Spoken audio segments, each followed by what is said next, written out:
Start your day with It's the Business. Here's Phil Dobbie. Well, will you be heading out to a restaurant on Monday under the easing of lockdown rules? You can from the start of next week, but you have to sit outside and it's going to be cold and wet on Monday. How keen are you to get some food inside you? So I think people are putting up their winter coats, and I still think they're heading out there to enjoy the first night out. I just hope we don't all get pneumonia. Patrick Hooykaas from TheFork, the restaurant booking app from TripAdvisor, joins me to talk about how the catering industry will cope as they slowly get back to welcoming customers back. Plus, more words from the American president, who is keen to spend even more money that will be created out of nothing. We will not be open to doing nothing.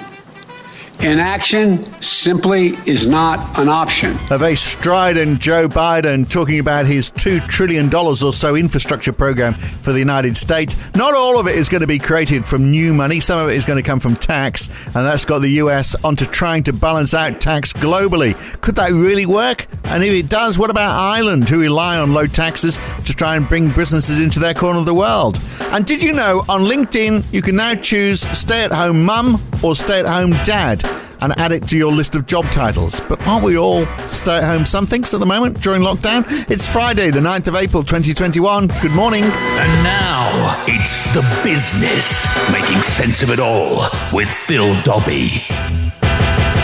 Did you see that we are going to reach herd immunity by Monday? The Telegraph has been reporting yesterday, I think it was, that according to dynamic modelling by the University College London, UCL. I like dynamic modelling. I mean, Chris Whitty always seems a little sedentary, doesn't it? I like dynamic modelling. According to this dynamic modelling, the number of people who have protection against the virus, either through vaccination or previous infection, is going to hit 73.4% on April the 12th, which is enough to tip the country into herd immunity. So a combination of those who've been vaccinated, plus those who've had it, and those with innate immunity. So that's it. Game over. Although they did say that in Manaus, didn't they, in Brazil? They reckon they reached herd immunity last year because they did nothing to stop the virus spreading. Loads of people got it, loads of people died, and then the numbers started to slow down, and the herd immunists were saying, no need for the jab because we've all naturally got herd immunity. And then all of a sudden, late last year and this year, deaths in Manaus skyrocketed. So maybe herd immunity doesn't actually mean that you are not going to get it ever again, because you'll just get another strain. So keep taking the jabs, people, even though we are supposedly at herd immunity. But just don't take the AstraZeneca. Well, I think it's fine. I've had one. I'm going to have another one.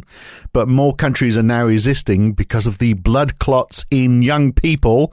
And young people in Australia, apparently, is anyone under 50. Maybe it's something to do with the fact their Prime Minister is 52 and he thinks he's still young. But they have said anyone under 50 now shouldn't take the AstraZeneca vaccine there. They should take the Pfizer one. They've got it covered, haven't they, Pfizer now? Because for the under 50s, they've got the vaccine. And for the over 50s, they've got those tablets, nothing to do with COVID-19. So they've got something for everyone now from Pfizer.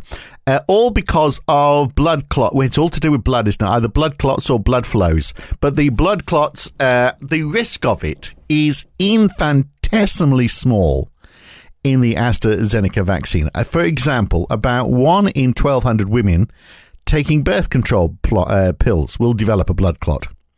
The serious side effects from the AstraZeneca vaccine for a 25-year-old is 1 in 90,000. So about 1 in 1,200 versus 1 in 90,000.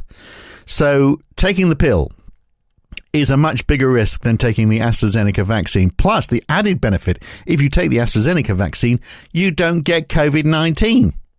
I know the benefit of the pill is you don't get a child at the end of it as well. But so young people should stop taking the pill by the same logic. Maybe just have a nice cup of tea until the urge goes away. Just don't take the pill. And old people as well, don't take the pill there. No, particularly, you might find that you need to take the pill if your husband has been taking the other Pfizer medication. How did we end up going down this avenue? I'm just, how do I get out of it? I know. Let's move on quickly. Is how we get out of it. While we are down there in that part of the world, don't get any funny ideas. Things are getting out of control in New Zealand because someone there has tested positive for COVID-19. Shock horror. One mystery COVID case in Auckland has raised doubts over Australia's travel bubble plans with New Zealand. Davina Smith has the details and joins us live. Davina, what do we know about this case? Well, Brett, good afternoon. We know he's a 24-year-old security guard who works in hotel quarantine in Auckland. All that for one person. They've got a news report because one person in New Zealand has got COVID-19. We had yesterday in the UK 3,030 new cases, and apparently that's good. And we're stepping out of lockdown from Monday. We're going to look at the reopening of restaurants on Monday in just a second and ask how the catering industry is going to come back from such a long lockdown. But we are seeing jobs bouncing back. IHS Markit do a monthly job survey for KPMG and the Recruitment and Employment Confederation. So these are not the official ONS numbers, but they're a fairly big sample size. And it's shown a substantial increase in hiring in March ahead of lockdown easing. A 9.2% increase. In fact, mind you, it was a 6.2% fall in January and a 2.9% fall in February and a 44% fall last April. So there's a lot of ground to make up. I'd tell you more about it, but the report cost £750 and I'm not going to pay that. But it's just good news, I think. And there's lots more of it around, although also 6 million people still in furlough, according to ONS numbers out yesterday. But there's every reason to assume things will bounce back, whether it sticks or whether we see another wave. That's a different question. But ONS yesterday showed the average daily traffic camera activity in London increased in the week ending the 4th of October 2021 compared with average levels seen in the 2 weeks immediately prior to the March 2020 lockdown. Motorbikes, so this is last week basically compared to just before the lockdown, 123%. So they are higher than they were on the roads before the lockdown. Pedestrians and cyclists, 109%. So more pedestrian and cyclists out than there were just before the lockdown. Cars, 103%, so more or less we're back to where it was. And credit card payments, according to this ONS data, are up to 88% of where they were in February 2020. So we're almost back up to spending. That is a 10% up on the previous week. Although, of course, most of this is because of an increase in the use of staples. Not staples on paper, staples like food and utility bills. And it has been cold, so utility bills will have been higher than it was last year because, of course, it was quite a warm spring last year. And this year, it's frigging cold. The biggest fall in household consumption has been the money spent in restaurants, of course. That means when we do go back to the restaurants, because it is such a large part of our spending, it really will help the country's GDP. And we can eat out, literally eat out, not indoors, as we enter the next phase of the easing of the lockdown on Monday. On Monday, non-essential retail can open, along with hairdressers, nail salons, gyms, swimming pools, self-catering accommodation, so long as you don't mix households. You can only go to self-catering accommodation with people from your own house, so it's sort of like a temporary moving of house, isn't it, really? Funerals for up to 30 people and catering like pubs and restaurants, provided you sit outside. Now, let me tell you, where I am living, the lunchtime forecast for Monday is 6 degrees with with a 25% chance of rain.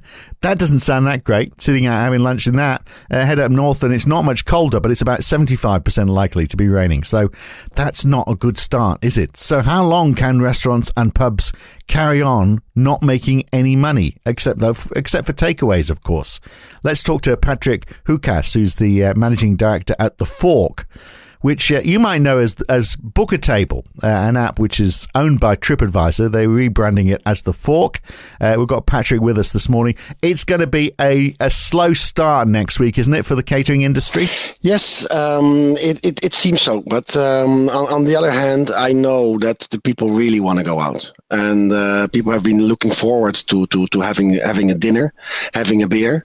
So I think people are putting up their winter coats, and I still think they're heading out there to enjoy the first night out. So even in the rain, you think? Are you seeing this? So you've got an app where people obviously are booking for this sort of thing. Are you seeing now advanced bookings ready for next week?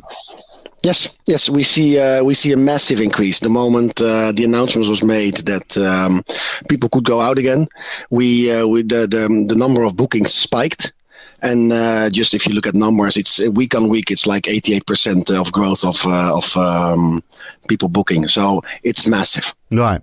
And I wonder how far in advance. I've just tried to book to get my hair cut because, like all of us, it's just a complete mess at the moment. 3 weeks with my hairdresser to at my local barbers to try and get my hair cut. So I suspect there's going to be a queue for people trying to get into restaurants, isn't it? Yes, well, it's hairdressers. But restaurants has always been making a booking. But I think now after COVID, it will happen even more.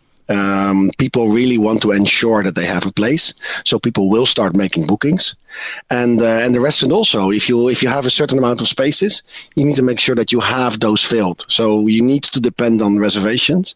You need to make sure that people are in there and not just hope that there will be walk-ins. Yeah, I think this is one of the biggest changes. Do you think that's going to stick? Do you think we are going to be now in that we've got in that booking mindset? Do you think that's going to stay with us for a while now? Yes, I'm sure. That's what I wanted to say. I think people are going to book more, and it will stay. Right. It's the moment it's easy, they will do that. Honestly. And we're going to have no shows, aren't we? I mean, if the weather is bad, I mean, people may book in advance, and then if it's absolutely pouring with rain, I take your point that we might be desperate to eat out. But look, if it's absolutely pouring with rain, it snowed here the other day. I mean, for God's sake, in April, just how desperate are you to go and enjoy a good meal? I wonder whether there's going to be bookings made and no shows. I mean, I don't know how restaurants. I mean, that must hurt proprietors who have been struggling through all of this to then get the bookings and then find people not turning up. I wonder whether, in fact, we're going to have sort of like a deposit system where people, don't get their money back if they don't show. Well, I think if you look at empty tables, it's the most expensive for a restaurant. If you are expecting somebody to come into your restaurant and that table is still empty, it literally hurts. It hurts emotionally, but it definitely hurts financially. So what you need to do as a restaurant is need to work with partners that help you to prevent those no-shows.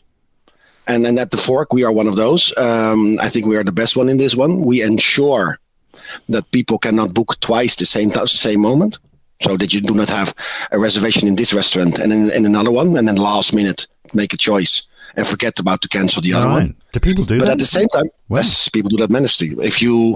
Sometimes you want to impress your girlfriend, you don't know what she wants to eat yet, so you decide to book a restaurant in a sushi, you decide to book it somewhere else, and then last minute you ask her what she wants, and then you pretend that you already knew.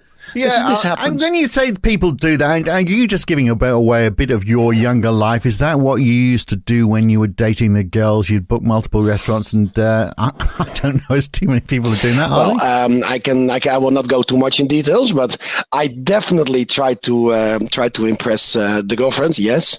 On the other hand, what I definitely did not do is leave an empty table at the restaurant. So I did cancel the restaurant. Right. Okay. Cool. Now, look, do you think also restaurants are going to be trying to? I mean, it is important, isn't it, now that they try and claw back as much money as they can? Are they going to try and squeeze another meal in? So places that weren't doing breakfast, for example, are they going to start serving breakfast now? Now we've got light mornings. Hopefully the weather's going to get warmer.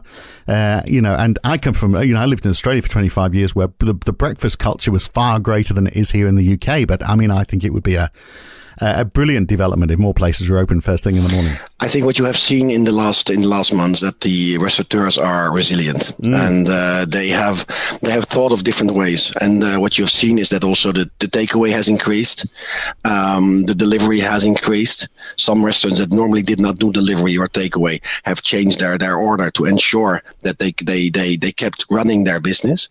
So yes, if they see that there is an opportunity for breakfasts and people want to come in, I am sure that they will jump on that one as well.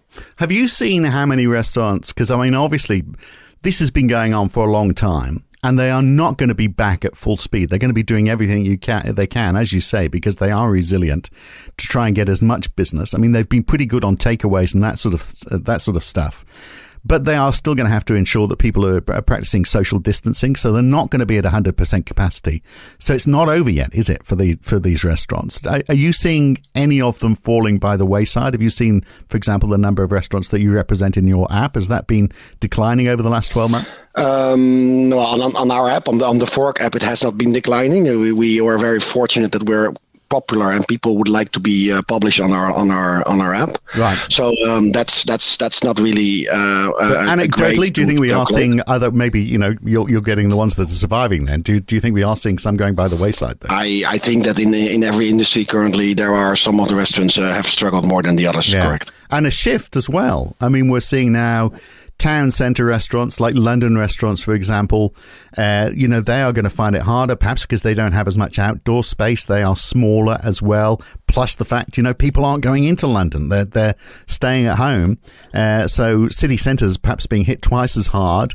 Whereas out of town, perhaps there's an opportunity for restaurants and for pubs there to develop a bit more. True. On the other hand, we also see that the moment that, and that was what we saw in the other countries, the moment that we see that people can go back to the office, people are coming back to the office, and they will also have their lunches. So yes, there is still a delay because people cannot go to the office.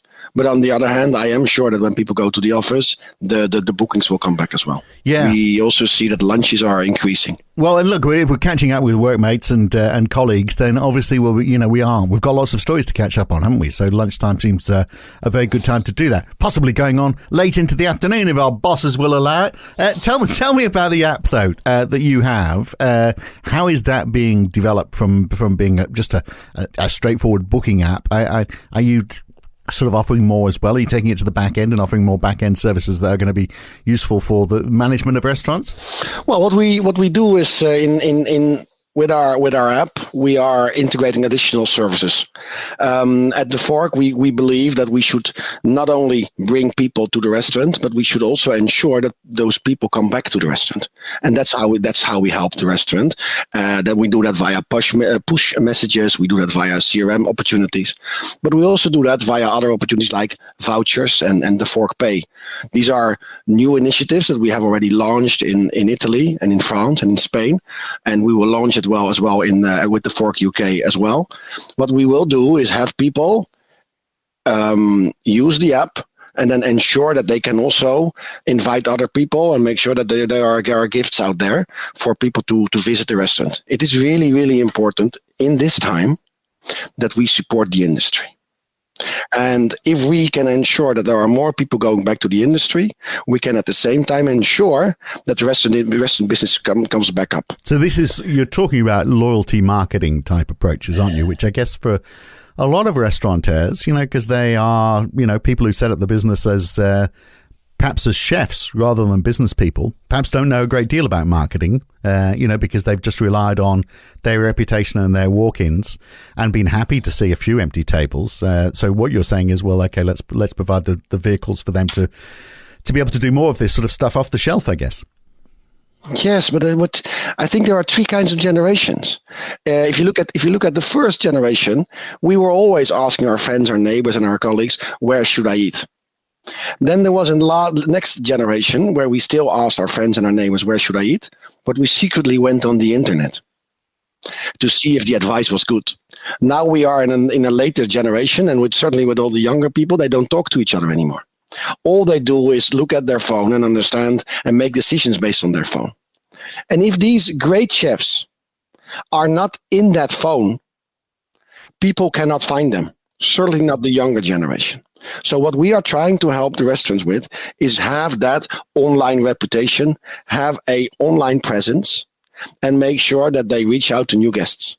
And then more important, make sure that those diners come back again.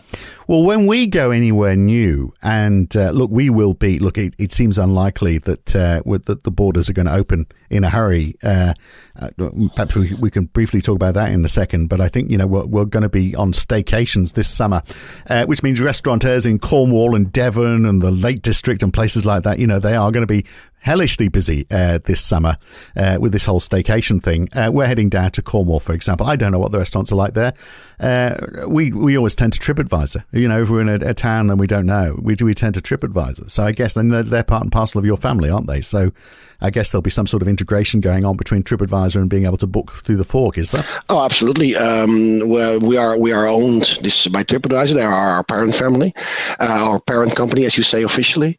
But if you you go on TripAdvisor and you define a restaurant where you would like to eat, then you can book that restaurant as well via our app, because we are completely integrated. Right.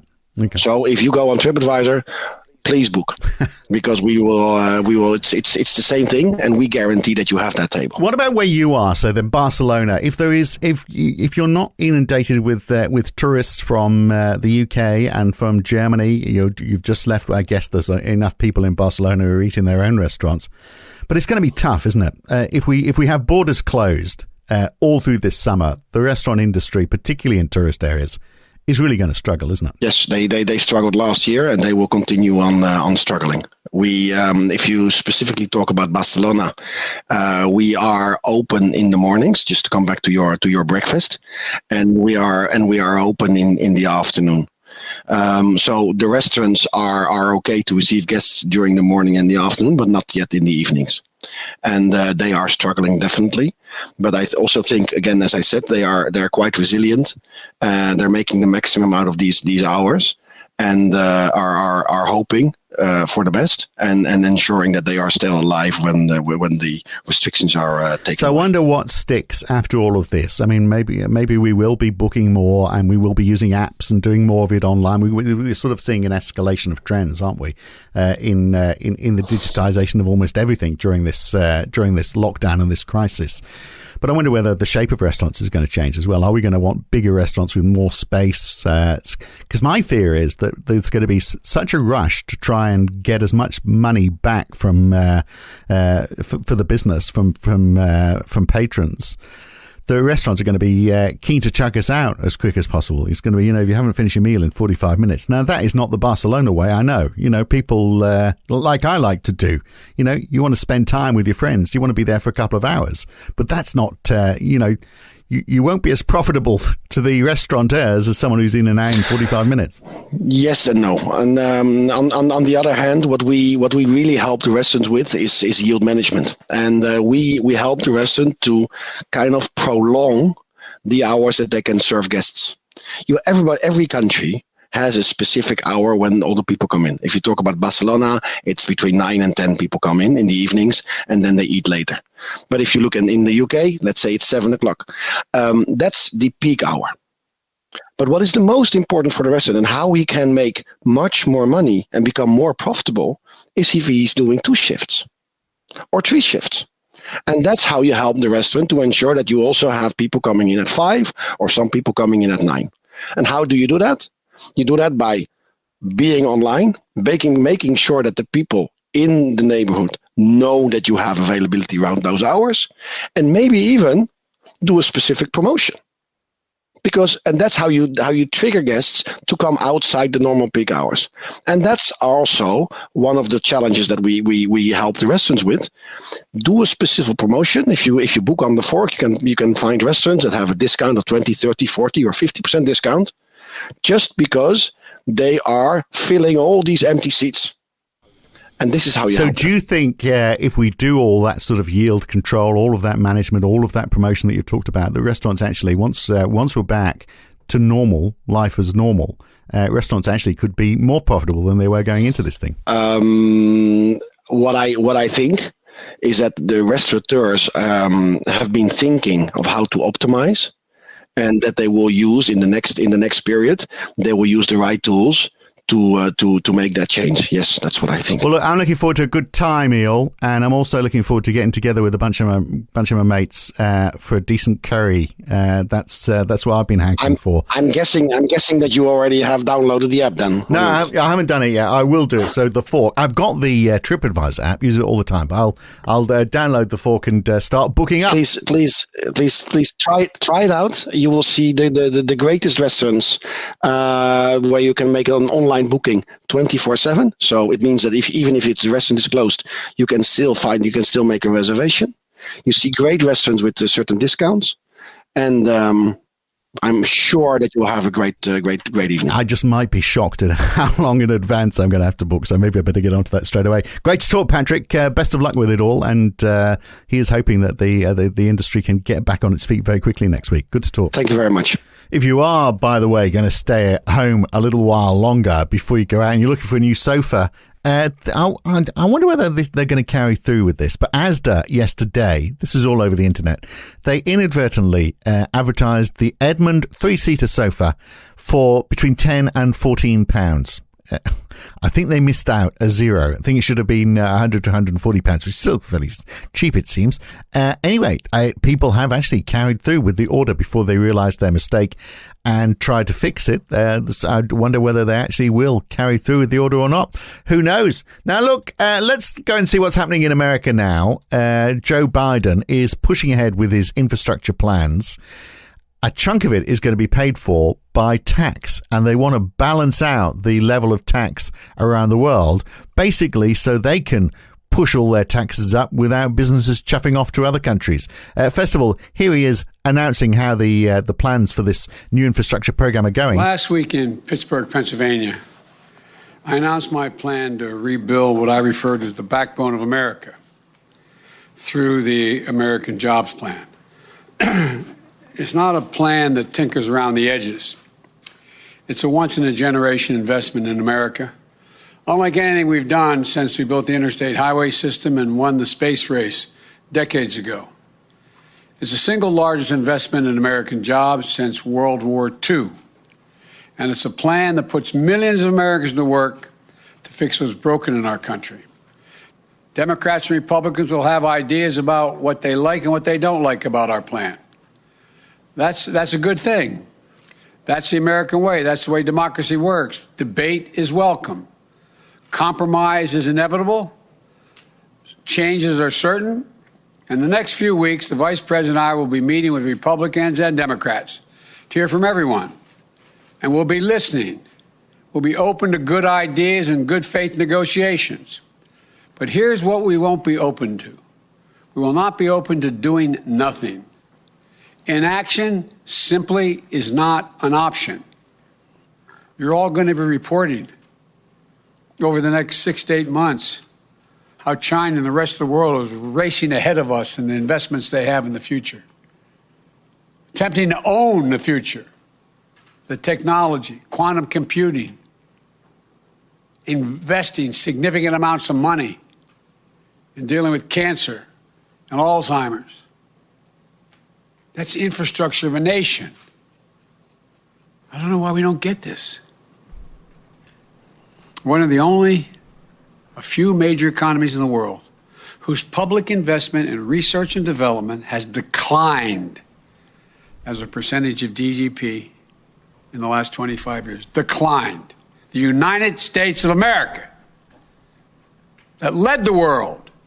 Well, it's all changed now, isn't it? And he's trying to lead the world by paying for all of this, by creating some sort of unified tax structure for corporate taxes, because he wants to push taxes up, corporate taxes, but he can't do that if other countries keep their taxes low, because businesses will just chuff off out of the United States and go there. He also wants to reach some sort of agreement where international businesses are taxed based on their sales in the country rather than their individual profit centers. So rather than shifting profits to low taxing countries, they'll have to pay a proportion of their tax based on their turnover.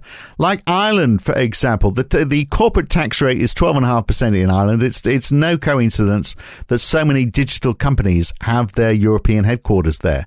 So a lot of the invoicing, if you use Google services in this country, a lot of the invoicing is done by Google in Ireland. Under this, they wouldn't get away with that. They would have to invoice in the UK and pay tax in the UK as a proportion of all the money that is raised in this country. So good luck with that. It'll be interesting to see if he can pull it off. But should we really have America trying to determine what the tax rate is for everyone around the world? And can we all agree on one tax rate? Because the needs are obviously very different for different countries. And then at the same time, we've got the IMF, the International Monetary Fund, this week telling rich countries that they should tax richer people more to ease the income disparity. Whereas I'm sure most countries would think to the IMF, mind your own business. But this is fine, but it's ignoring the elephant in the room. And the elephant in the room is that the poor countries who can't raise taxes, who can't afford vaccines for everyone, who've built up massive debts which are in US dollars that they can't afford to repay, the IMF can help those out so long as they follow the restraints that the IMF puts on people whenever they issue debts, which is largely to do with fiscal restraint that doesn't help a country in a crisis. So, these countries can't print money. They have to beg and borrow it, and they become indebted to the IMF through the process. And the IMF are not bailing out. They only ever give loans. The loans are paid for by member countries from rich countries who want to get paid back in full. There's not a great deal of benevolence here. In fact, the only reason they're helping out is because they are concerned that some of these countries are countries that they might do business with. They might be suppliers to them, or they may buy stuff from them, and they don't want to upset their own trade cycles by having these countries collapse and, maybe owing them something. So they lend them money with conditions attached. If your country has got a big balance of trade deficit and you've run out of United States dollars to pay your debts to suppliers, of course they're going to help you to pay it back. But they're going to impose restrictions to make sure you do pay it back. And that includes restrictions on government spending. If you look at the language in the letters of intent, which are published on the IMF website, so you can see the agreement they have with individual countries, and one country after another, they all say pretty much the same thing. It's all about consolidating public finances. Consolidating public finances. What does that mean? That means spending less government money and good governance. All the stuff that the West isn't doing right now. But aside from all of that, they also want a global approach to fiscal measures like tax from the United States. We left the EU because we wanted to take back control. Now the US wants the world to start working together on taxation, irrespective of what the tax needs might be for those individual countries. So there we are. And the IMF telling poor countries that they need to spend less on government. And the US is saying, well, we want to spend more. We don't want everyone to push their taxes up so that we can do that. It's all mixed messaging, isn't it? And then, what happens to places like the Cayman Islands, Monaco, the Isle of Man, the Channel Islands, all those places where tax evasion is the centerpiece of the economy. And Ireland is a great example. Ireland is really going to pay a price for this. So look, I am going to record a podcast on all of this with Steve Keen to get his take on it. That's going to be up later on today. I'll be back with another edition of It's the Business on Monday morning. But if you want to listen to me and Steve, go to debunkingeconomics.com. In the meantime, have a great weekend. I'll see you next week. It's the Business with Phil Dobbie. Listen online at its.business or wherever good podcasts